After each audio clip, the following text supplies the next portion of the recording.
We all have a lot of data, and it has to positively, absolutely stay safe. It can't get into the wrong hands, and the biggest challenge we have is how to transfer it from here to there. We all know as leaders that legacy tools that transfer our important files and sensitive data are mostly outdated and fall short on security, especially with the demands of today's remote workforce. Relying on outdated technology puts our organization's brand at risk, and that is unacceptable. So we're excited to invite you to step into the future of completely secured managed file transfer from our friends at Kiteworks. Kiteworks is absolutely, positively the most secure managed file platform on the market today. They've been FedRAMP moderate authorized by the Department of Defense since 2017. And unlike traditional legacy systems with limited functionality, Kiteworks has unmatched software security with ongoing bounty programs and regular pen testing to minimize vulnerabilities. And the coolest part, they have easy to use one-click appliance updates you will love. Step into the future of secure managed file transfer with Kiteworks. Visit kiteworks.com to get started. That's kiteworks.com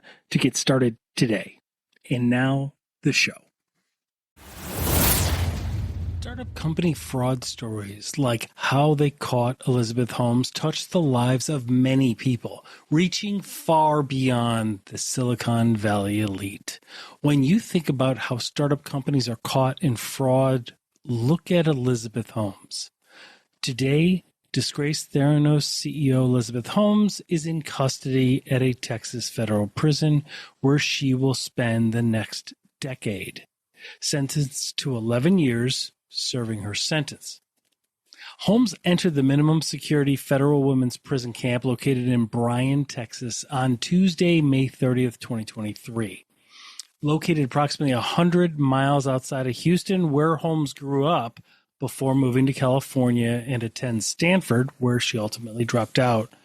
The federal prison of Bryan is a minimum security federal prison camp housing more than 600 female offenders. Her arrival into prison was filled with tears and emotion, but with great satisfaction for many in law enforcement. The arrival came more than a year after a jury had convicted her on 4 felony counts of fraud and conspiracy back in January 2022. She was sentenced to prison time back then in November of 2022. She left behind her husband, a billionaire heir, and her 2 young children, a son who was born July 2021 and a 3-month-old daughter at the time she went into the Bryan prison camp.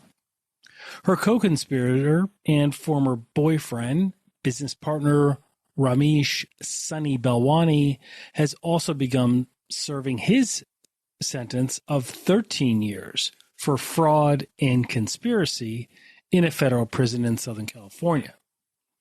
Elizabeth Holmes became a symbol of the shameless hyperbole that often saturates startup culture.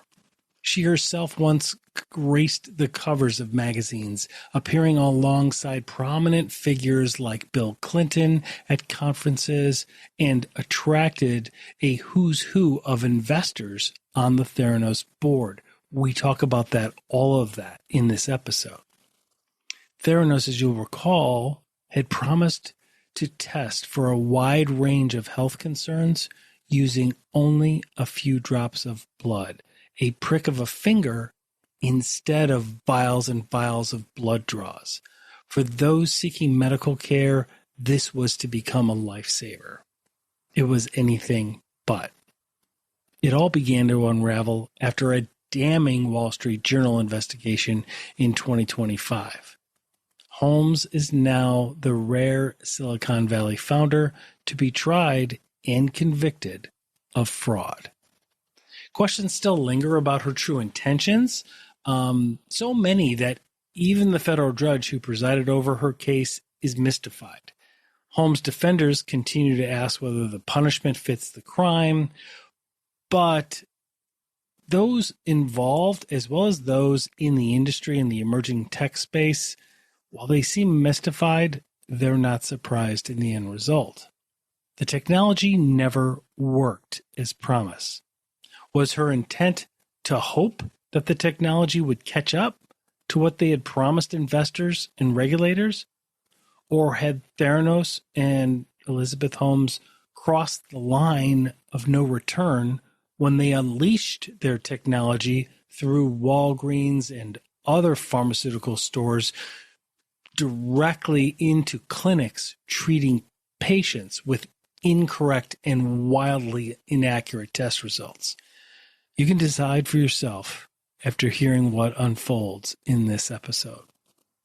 This is the story of how they caught Elizabeth Holmes and the rise and fall of Theranos. Come join us as we dive deeper behind the scenes of security and cybercrime today, interviewing top technology leaders from around the world and sharing true cybercrime stories to raise awareness. From the creators of Vigilance, the newest global technology newsletter, translating cyber news into business language we all understand. So please help us keep this going by subscribing for free to our YouTube channel and downloading our podcast episodes on Apple and Spotify so we can continue to bring you more of what matters. This is Cybercrime Junkies, and now the show.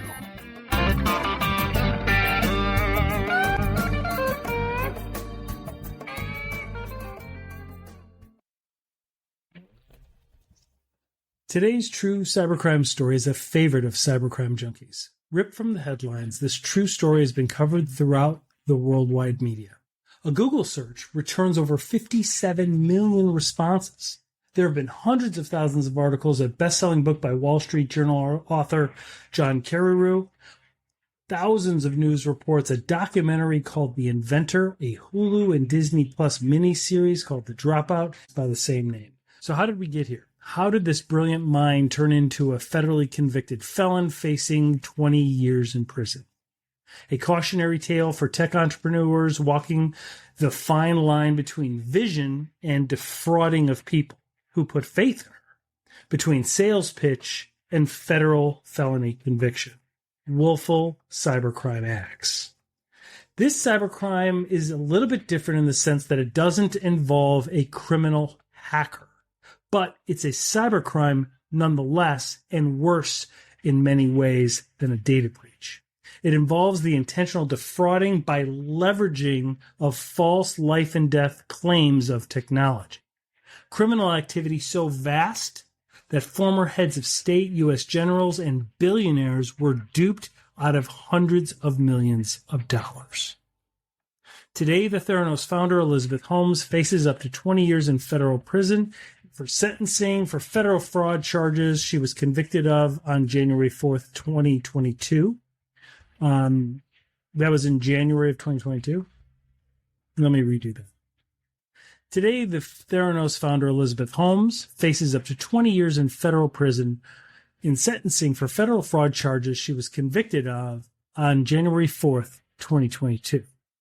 4 counts of defrauding investors after an almost 4-month-long landmark trial in California.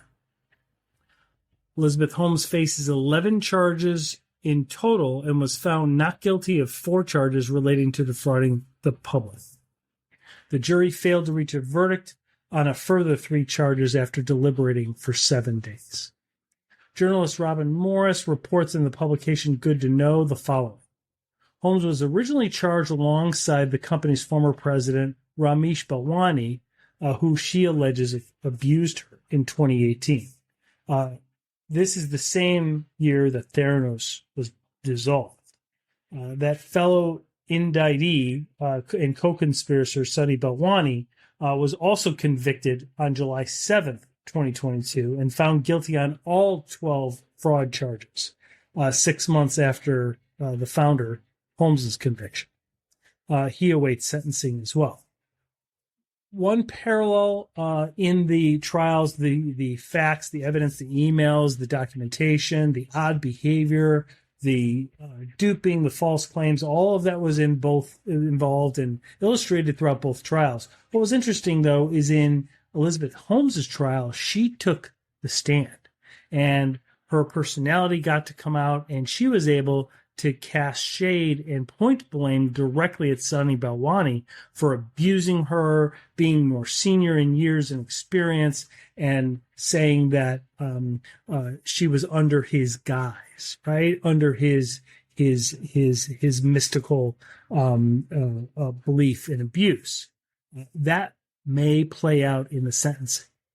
Sunny Balwani, during his trial, did not testify whatsoever. So there was no ability for the jury to hear, nor the judge in sentencing that's going to be coming up, about the fact that maybe he didn't do those things. And for right now, it's an open question in the judge's mind when sentencing comes.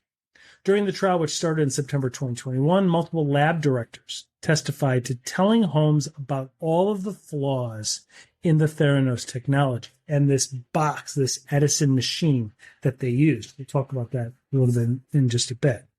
But they claimed they were instructed to downplay their concerns. They also added that Holmes told investors the technology was operating as planned. The prosecution called 30 witnesses in a bid to prove that Holmes knew the product she was selling to investors was in fact a lie. It was in fact a complete sham. Prosecutor Jeff Shank said in his closing argument that Holmes, quote, chose fraud over business failure. She chose to be dishonest with investors and, more importantly, with patients. That choice was not only callous and selfish, it was criminal. Holmes was found guilty of conspiracy to commit fraud against investors and 3 charges of wire fraud by the jurors. Her sentencing date is coming up September 22nd, 2022, and she faces a maximum sentence of 20 years, based on what the judges typically sentence defendants to in similar cases. However, various legal experts believe she will likely be handed a far less severe punishment. She denies her convictions and expects to appeal. Once again, she was once touted as the next Steve Jobs with a net worth of $4.5 billion. She now is a convicted felon, unable to vote in the United States, and has fallen from grace, currently out on a $500,000 bail while she awaits sentencing. Elizabeth Holmes and Theranos are one of the most infamous cases of a fall from grace from the unicorn startup world of Silicon Valley. They were considered a tech unicorn by the media and by industry watchers, propelling the founder into becoming the youngest billionaire on the cover of Forbes magazine, set to disrupt the entire U.S. healthcare industry. This only resulted in just a few short years later in federal indictment and bankruptcy. So Elizabeth Holmes, let's start from the beginning. She dropped out of Stanford at the young age of 19 to found Theranos, which purported to revolutionize the way blood tests were done. One simple drop of blood pricked from a finger could diagnose a myriad of diseases and conditions, or so she claimed. Now, to judge Elizabeth Holmes and Theranos now is really missing the point. This is a remarkable story of a unicorn healthcare tech company. It's a cautionary tale for all of us about overselling or overpromising something when the technology isn't quite ready.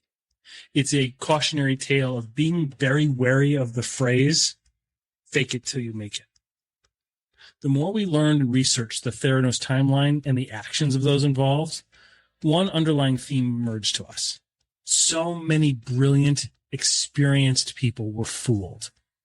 Why? Because they wanted to believe. We don't feel Elizabeth Holmes even intended to defraud anyone at the beginning at all. I mean, her initial motives and her initial goals were good. She was driven by the death of a close uncle. She wanted to cure the delays and death caused in the lab industry, run by mostly 2 main companies with over 80% market share, Quest Diagnostics and LabCorp of America. Their lab results and their testing for blood tests require you to draw vials and vials of blood from your arm through a venous puncture, right? A big, thick needle that goes into your arm. It's painful. It's uncomfortable. It's difficult for a lot of people. It's costly. It takes too long and it's inefficient. So the issue that drove her was fear of needles and the desire to kind of speed up the timeline for diagnosis and to democratize everything, and to give us all more control over our own healthcare and treatment. Her vision was very similar to like Steve Jobs, which was one of her idols, to democratize healthcare so that we all have a lab box in our own homes one day, just like Jobs' vision of having us all have a personal computer, which obviously came true. Thus was born Theranos. The word comes from therapy and diagnosis, Theranos. Let's rewind a bit to 2014. The blood testing startup Theranos and its founder, Elizabeth Holmes, were on top of the world. Back then, Theranos was a revolutionary idea thought up by this woman, hailed as a genius who styled herself as a female Steve Jobs. Holmes was the world's youngest female self-made billionaire with a B, and Theranos was one of Silicon Valley's unicorn startups valued at an estimated $9 billion, of which she owned 50%. So this is how Elizabeth Holmes went from a precocious child to an ambitious Stanford dropout to an embattled startup founder now charged with federal fraud charges. She was born February 3rd, 1984 in Washington, D.C. Her mom, Noel, was a congressional committee staffer, and her dad, Christian Holmes, worked for Enron before moving to government agencies like USAID. She and her family, when they were young, moved away from Washington, D.C. to Houston. When she was 7, she tried to invent her own time machine, filling up an entire notebook with detailed engineering drawings. A couple of years later, she told relatives at a family gathering, when asked what she wanted to be, she said, "I want to be a billionaire." At the age of 9, that was her answer. Her relatives described her as saying it with the utmost seriousness and determination. She had an intense competitive streak from a young age. She often played Monopoly with her younger brother and cousin, and she would insist on playing until the very end, collecting houses and hotels until she won. If she was losing, she would often storm off. More than once, she ran directly through a screen on the door in a tantrum. Then in high school, Holmes developed her work ethic, often staying up till dawn just to study. She quickly became a straight-A student and even started her own business in high school. She sold C++ compilers, which is a type of software that translates computer code, to Chinese schools.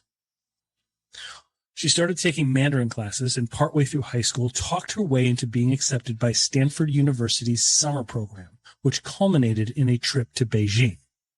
Inspired by her great-grandfather Christian Holmes, who was a surgeon, Holmes decided she wanted to go into medicine, but she discovered early that she was terrified of needles. Later, she said this is one of the things that influenced her, along with her uncle's death, to start Theranos. A couple years later, Holmes started at Stanford to study chemical engineering. When she was a freshman, she became a President's Scholar, an honor which came with a $3,000 stipend to go toward a research project. She spent the summer after her freshman year interning at the Genome Institute in Singapore. She got the job partly because she learned how to speak Mandarin. As a sophomore, she went to one of her professors. And this isn't just any professor. This was Channing Robertson, the head of the science department at Stanford University. And she said, "Let's start a company." And with his blessing, she founded Real-Time Cures, which later changed the name to Theranos. Ironically, thanks to a typo, early employees of that company actually got paychecks that actually said real-time curses. But what was interesting is the head, Channing Robertson, who actually quit his job there to join the board and work for her. That's how much belief these people had in her. She soon filed a patent for a medical device that would analyte monitoring and drug delivery, a wearable device that would administer medication, monitor patients' blood, and adjust the dosages as needed. By the next semester, she had completely dropped out of Stanford. She wasn't attending school, and she was working full-time for her company. And it started all in the basement of a college house there at Stanford University. Theranos' business model was based around the idea that it could run blood tests using proprietary technology that required only a fingerprint and a small amount of blood. Holmes said the test would be able to detect medical conditions like cancer and high cholesterol immediately and begin rendering therapy. And if they can create this model and place it in everyone's home, the entire democratization of healthcare would be disrupted. It would change the world as we know it. Holmes' attitude towards secrecy and running a company was borrowed from a Silicon Valley hero of hers, former Apple CEO Steve Jobs. Holmes started dressing in black turtlenecks like Jobs, decorated her office with his favorite furniture, and like Steve Jobs, never took vacations. Even Holmes' uncharacteristically deep voice, which if you've seen any interviews with her, is kind of remarkable. It might have been part of a carefully crafted image intended to help her fit in the very male-dominated business world of Silicon Valley. There's a podcast called The Dropout, where former Theranos employees talk about her and say that, sometimes she would fall out of character, especially after she'd be out drinking, and she would speak with a normal female higher voice. But most of the time she spoke with a lower voice, especially in interviews. She was known to be a demanding boss, wanting her employees to work as hard as she did. She had her assistants tracked when employees would arrive and leave each day. To encourage people to work longer hours, she started to have dinner catered to the office every night at 8 p.m. She would often work until midnight or 11 p.m. and get in the office by 7 a.m. Shortly after she dropped out of Stanford at the age of 19 and started this company, she began dating Theranos president and COO Sunny Balwani. He was 25 years her senior. The two met during Holmes's third year at Stanford's summer Mandarin program, the summer before she went to college. She was bullied by some of the other students, and Balwani kind of came to her aid. Sunny Balwani, who's also one of the people indicted in this federal charge, which is facing a trial in the summer of 2021, became Elizabeth Holmes' number 2 right-hand person at Theranos, despite having very little experience. He was said to be a bully, and he often tracked his employees' whereabouts. He would monitor everyone's emails, even if he wasn't on the email thread, and would monitor all of their behavior. Holmes and Balwani eventually broke up in the summer of 2016 when Holmes pushed him out of the company. And we'll get to that in just a bit. But circling back to 2008, Theranos board started to have questions and started to make a move to remove Holmes as CEO in favor of someone a little bit more experienced. After all, she was just a girl in her 20s. But over the course of a 2-hour meeting, she sat down with this very impactful board that she had created. We're going to describe who she had on her board in just a second. And she convinced every single one of them to let her stay in charge of that company. But she did a lot of things. The culture was bad. The focus on secrecy and lack of transparency was obvious. I mean, even in 2011, she hired her younger brother, Christian, to work at Theranos, even though he didn't have any medical or science background. He spent his early days at Theranos reading about sports online and recruiting his Duke University fraternity brothers to join the company. People dubbed Holmes and his crew the Frat Pack or Therabros. As Theranos started to rake in millions in funding, Holmes became the subject of media attention and a lot of acclaim in the tech world. She graced the covers of Fortune and Forbes magazine. She gave a tech talk, which if you haven't seen, you should check it out on YouTube. And she spoke on panels with Bill Clinton and Alibaba's Jack Ma. At one point, Holmes was the world's youngest self-made female billionaire with a net worth around $4.5 billion. The company was valued at $9 billion. She owned half. And they had raised around $400 million in capital from major venture capitalists and investors. She started raising money for Theranos from prominent investors like Oracle founder Larry Ellison, Tim Draper, the father of a childhood friend and the founder of prominent VC firm Draper Fisher Jurvetson. She wound up raising even more than $700 million. What was interesting about this is not the amount of money, because we hear about that a lot over in Silicon Valley. But what was interesting is she took investors' money on the condition that she wouldn't have to reveal how the technology worked. Think about that. Who does that? Who gives hundreds of millions of dollars on the story, not on the data? Plus, she would keep, whenever she would take their money and receive their money in investment, she would make it clear that she alone would have final say over everything having to do with the company. And yet, the money came. That obsession with secrecy extended to every aspect at Theranos. For the first decade Holmes spent building her company, Theranos operated in stealth mode. She even took 3 former Theranos employees to court, claiming they had misused Theranos' trade secrets. And now let's get to the board. Who was this board this illustrious board that got her all of this power and accolades? Well, she had names on there like General Mad Dog Mattis, Henry Kissinger, Secretary of State George Shultz, Larry Ellison, the head of the science department of Stanford, Channing Robertson, even had quit his job to work for her. It was a laundry list of who's who. What was interesting is not any of them were physicians.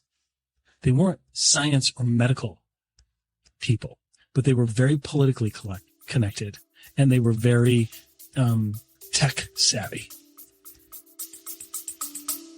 Stay with us. We'll be right back.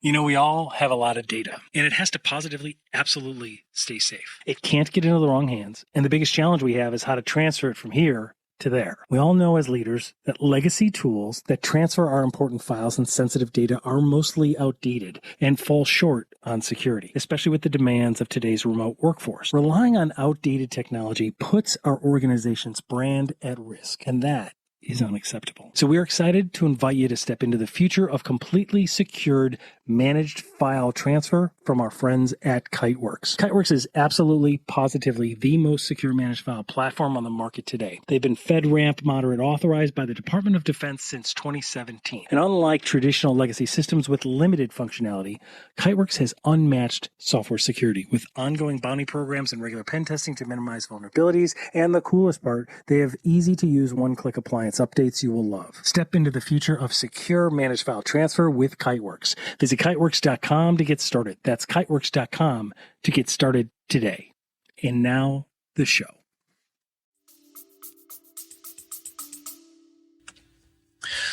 So this focus and this obsession with security at Theranos was extreme.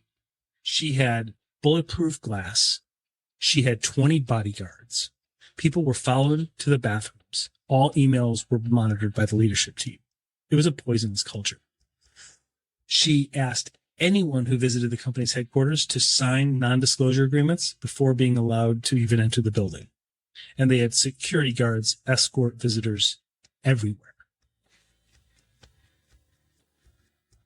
So Theranos, as it began to grow, she and Sunny Balwani would go to the Silicon Valley airport, and they would fly out in their private jets, and they would go and they would do pitches. They would pitch for contracts, and they got good at it. Again, data doesn't sit in the mind like stories do, right? Emotional stories speak to the part of the mind, kind of like what Simon Sinek talks about why, right? It talks to the part of the brain that modifies behavior. It gets people emotionally connected, right? And people didn't mind that they didn't have the data. Everyone wanted to believe that this would work. So Theranos quickly began securing outside partnerships. Capital Blue Cross and Cleveland Clinic signed on to offer Theranos tests to their patients. And then the big kahuna happened. Walgreens. Walgreens made a deal to open Theranos testing centers in their stores. Theranos also formed a secret partnership with Safeway worth $350 million. Now, the goal with Walgreens was, because Walgreens was located about 5 miles or so from nearly every U.S. home. And they wanted their ultimate goal was to put a Theranos box in the Theranos testing box, which is, the size of like a air fryer or a big toaster, in everyone's homes eventually. That was the goal. And so how are they going to do it? They're going to go through a retailer that has credibility, that is located near those homes as step one. So they started it with Walgreens in a select group of stores in Arizona. And then their goal was to push it out in select markets after that. But that's when everything changed. When Walgreens rollout began to happen. Those deadlines became real. And then basically the proverbial shit hit the fan, right? They had to have the technology catch up with the promises that were sold. And the bottom line is it didn't. In fact, they would resort oftentimes back to drawing vials of blood from veins and shipping them out to third-party lab companies. The Edison devices, which were designed and Sonny and Elizabeth made the engineers keep them so small that it was designed to do so many of these different lab tests and movements all within this small box that things would break. It was a cluster. It just, the results were inconclusive. The results were inaccurate. Things would overheat. Things wouldn't work. And then they would do almost like a smoke and mirrors and then just go and get it, the lab results done through independent, third-party lab companies. So their Edison device, that's what they called it, because they kept saying we have to make 10,000 of them and they keep breaking, but we're going to, the 10,001st one is going to be the one that's going to work perfectly and it's going to change the world. That's why, her idol was Thomas Edison and Steve Jobs. So this Edison device, this like big toaster thing, was to do approximately 200 tests from just a small drop of blood. Now, understanding that process, that blood needed to be diluted. And then even by diluting it more and more and more, the test results wound up being inconsistent and inaccurate. So what was the result of all this? That's when it all changed. The result was a PR nightmare and something that led to investigations and the ultimate demise. People got their results back, there were delays, and it was just a cluster. The tarnish had set and the house of cards began to fall. And it's perhaps the tip of the iceberg in the fall of Elizabeth Holmes and Theranos. When the Edison tech was brought into question, this is how she described how it worked. Because she was brought on television shows and Mad Money and all of these financial shows because they're like, hey, what's going on? You're getting all this bad press. What's happening? And and they all want to know, like, how does this thing really work? Here was her scientific explanation of how this works. And I quote, "A chemistry is performed so that a chemical reaction occurs. It generates a signal from the chemical reaction with the sample, which it translated into a result, which is then reviewed by certified lab technicians." Think about that. What the heck does that even mean? It's not scientific. It's not data-driven. It's not real. We know what she meant. We know what she wanted it to do. But that was about as clear and scientific as it got. So around this time, questions started being raised about the technology. Ian Gibbons, chief scientist at Theranos and one of the company's first hires, warned Holmes and Balwani that the tests weren't ready for the public to take and that there were inaccuracies in the technology. Outside scientists began voicing their concerns about Theranos too.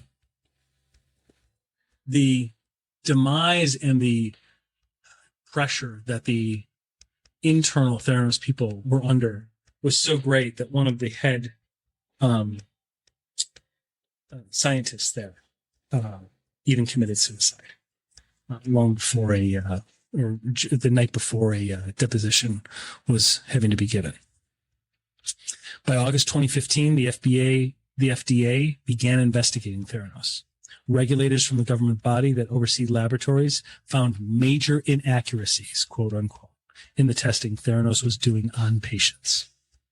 See, part of the difference between what Thomas Edison was doing is he was going to the media and he was saying, I've created the light bulb, right? And he did this over and over, even though the light bulb filament had not been perfected yet, right?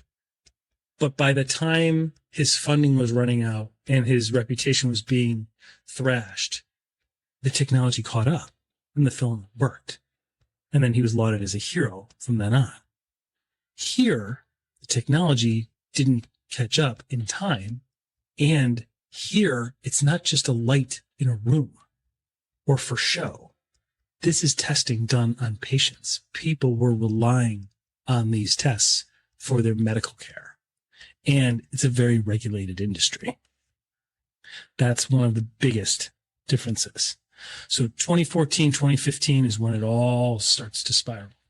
By October 2015, Wall Street Journal reporter John Carreyrou publishes his investigation into Theranos' struggle with its technology. Carreyrou's reporting is a landmark report and just sets off an explosion in this industry. His reporting sparked the beginning of the company's downward spiral. Carreyrou found that Theranos' blood testing machine, named the Edison, could not give accurate results.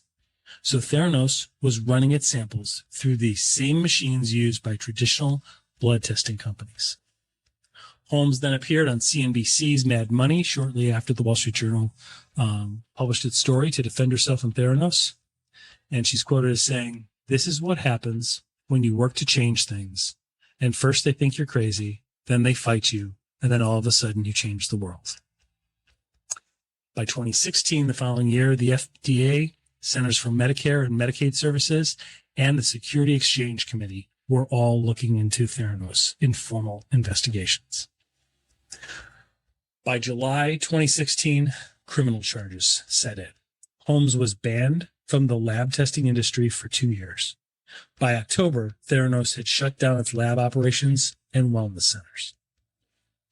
In March 2018, Theranos, the company, Holmes individually, and Sunny Balwani individually were charged with massive fraud by the Security Exchange Commission, the SEC.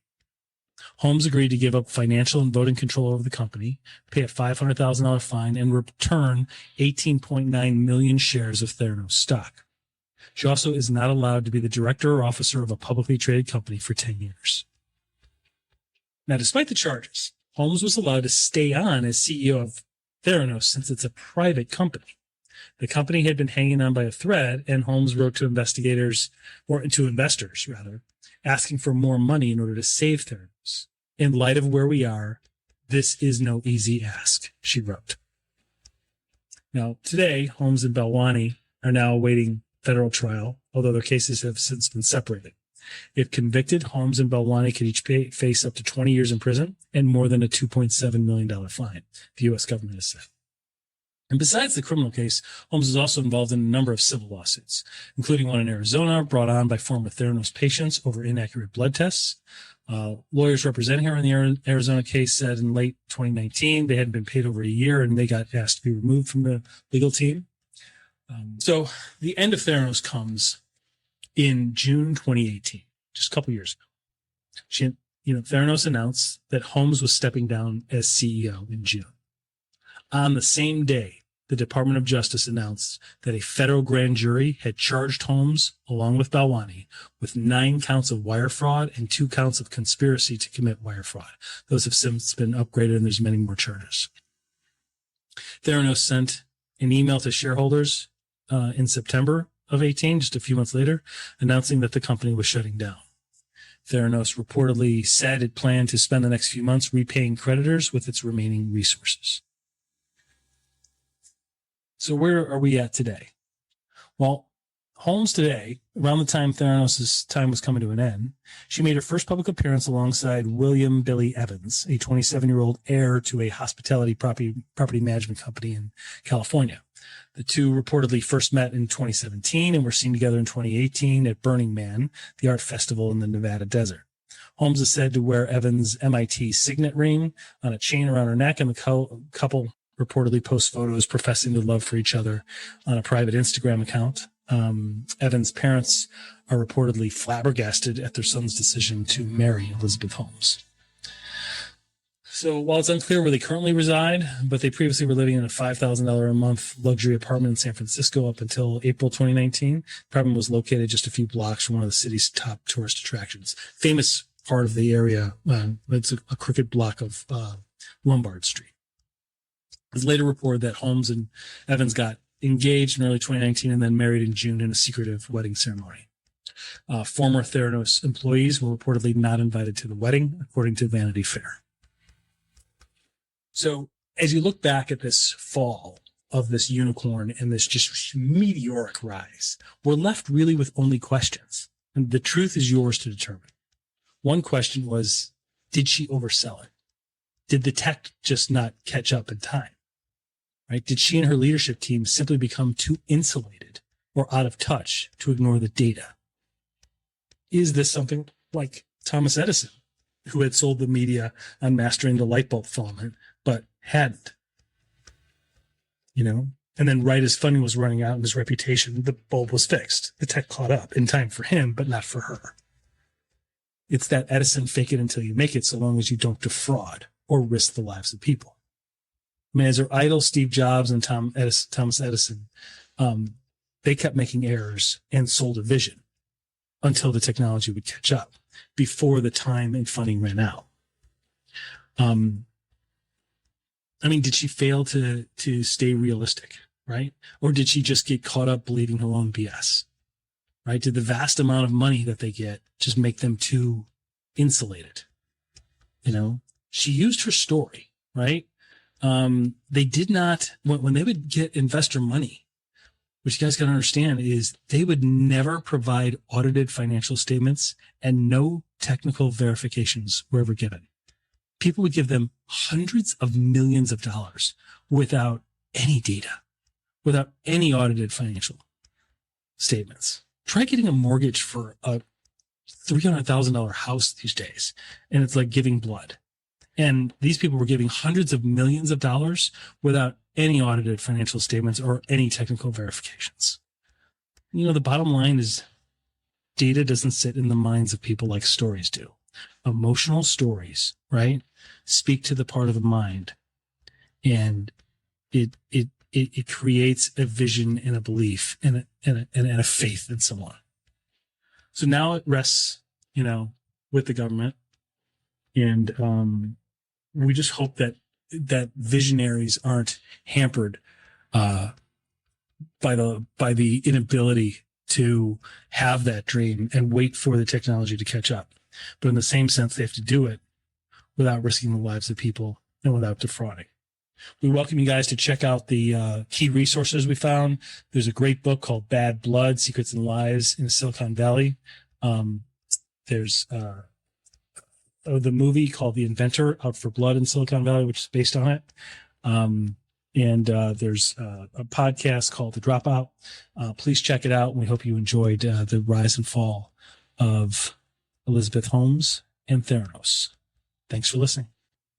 Hi, Cybercrime Junkies. Thanks for listening. Got a question you want us to address on an episode? Reach out to us at cybercrimejunkies.com. We explore why cybercrime grows daily, how it is funded, productized, and organized, how to protect yourself, and where cybercrime goes to hide. And thanks for being a cybercrime junkie.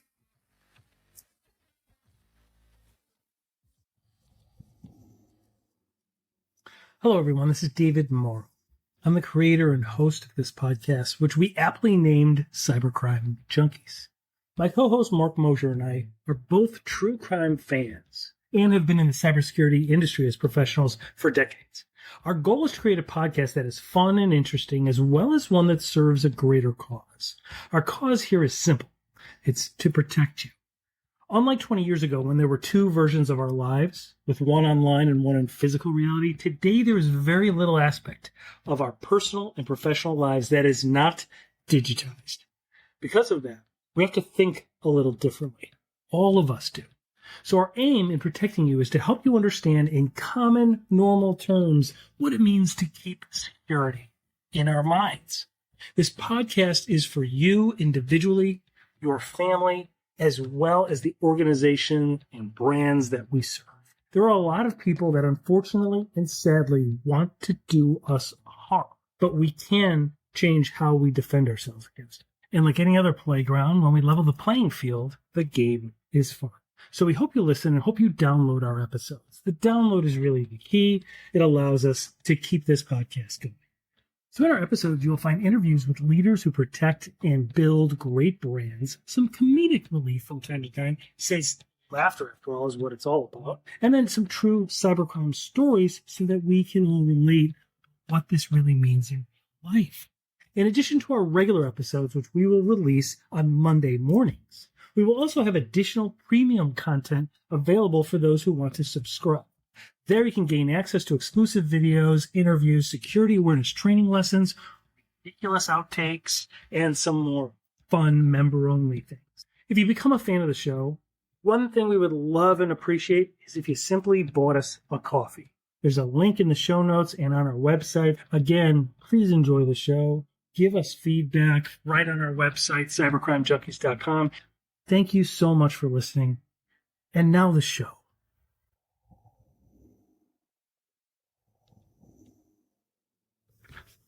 Hey everyone, this is a quick update on Theranos and Elizabeth Holmes on their last-ditch efforts to get free. So just last week in late August 2022, Elizabeth Holmes strolled into a California courtroom once again, accompanied by her parents like she had done during her 4-month trial back in January. This time she and her counsel filed motions to dismiss her case. It was a long-shot attempt to get her fraud conviction thrown out by telling the judge who oversaw her trial back in January all of the highlights and all of the benefits that the company had accomplished. It didn't go very well, and she's set for sentencing later on this month, and we will keep you updated on that. She faces up to 20 years in federal prison, and U.S. District Judge Edward Davila issued the ruling last Thursday, upholding the guilty verdict reached by the jury back on January 4th. That was for 4 counts of defrauding investors after almost that 4-month-long landmark trial in California. If you'll recall, also, the fellow indicted co-conspirator, Sonny Balwani, was also convicted on July 7th, 2022, just a couple months ago. He was found guilty on all 12 fraud charges 6 months after Holmes' conviction. So during Holmes' trial, which started back in 2021, multiple lab directors had testified to telling Holmes about all of the flaws in their technology. You recall the technology was based on this box, the Edison, right? It was supposed to be this silver bullet box with just a small prick of blood, could do hundreds and hundreds of blood tests diagnosing cancer, diabetes, all of these precursor results, which it didn't actually do. And it really gets to the issue of at what point is enthusiasm and sales pitch devolve into fraud. And that is why so many people are watching this case. 30 witnesses were called in that trial in a bid to prove that Holmes knew that the product she was selling to investors was, in fact, not what was claimed to be. Prosecutor Jeff Schenck said in his closing argument that Holmes, quote, chose fraud over business failure. She chose to be dishonest with investors and with patients. That choice was not only callous, it was criminal, unquote. She wound up being found guilty of conspiracy to commit fraud against investors and 3 charges of wire fraud by the jurors.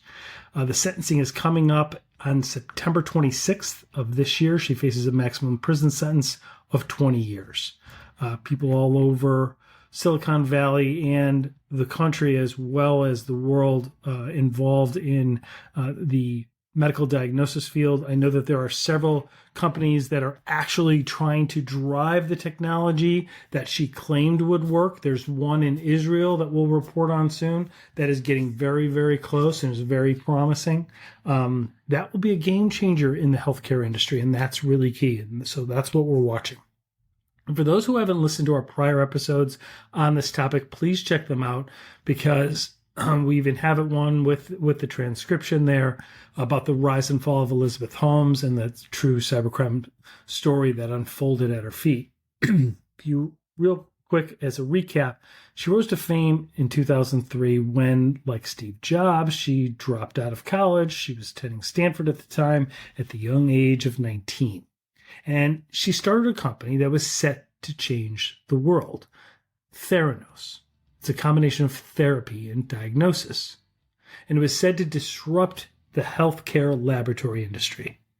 It's supposed to be able to run hundreds of blood tests from cancer, diabetes, Down syndrome, and more, all from a single prick of a finger, a single drop of blood. getting rid of painful traditional approaches used for decades and still employed today by taking vials and vials of blood for blood work. Her company went from a single investment by a family friend, and then through her sales pitches, which were at the heart of this trial. The pitches attracted high-profile, wealthy investors. Like who? Like Rupert Murdoch, like Larry Ellison from Oracle fame, like General and Secretary of State James Mad Dog Maddox, so many more. And it became valued just after a few years above $9 billion, placing Elizabeth Holmes as the youngest female billionaire in history and landed her on the cover of Forbes magazine. She admired Steve Jobs and acted like him, relentlessly holding meetings and structuring her model like he had done, and always donned the black turtlenecks all the time, just like he used to do. The tech at the heart of this whole case was a box. The silver bullet tech was called the Edison, and it would transform magically and do what commercial analyzers have been doing for decades, but require vials of blood. Why? Because of the science. There needs to be a sufficient sample in order to run the scientific test. Her description of how it worked is where we're going to leave you today, right? When you think about how valid this was, or whether it crossed into the path of criminal intent and fraud, obviously the jury found that it did. But for your own belief, right? Think about this. Her own description of what it does, of what that box did, of what her technology did that she raised billions of dollars on. These are her words. Quote, "A chemistry is performed so that a chemical reaction occurs. It generates a signal from the chemical reaction with the sample, which is translated into a result, which is then reviewed by certified lab technicians." I don't even know what that means. And it's not scientific, it's not data-driven, and it's not real. And that was about as clear as scientific as it got.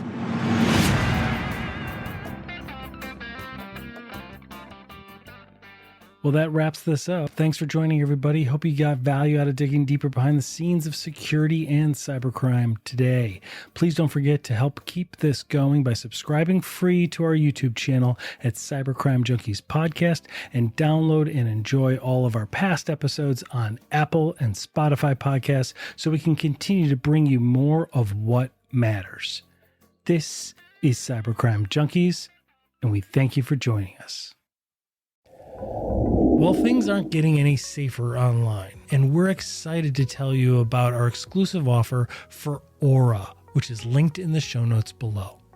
Hey everyone, this is your host, David Morrow, and we often get asked about individual safety and ways to protect loved ones or small business employees when they're online. So we turned to our friends at Cyber Threat Group, a full-service security consultancy located here in the US, and they told us all about Aura.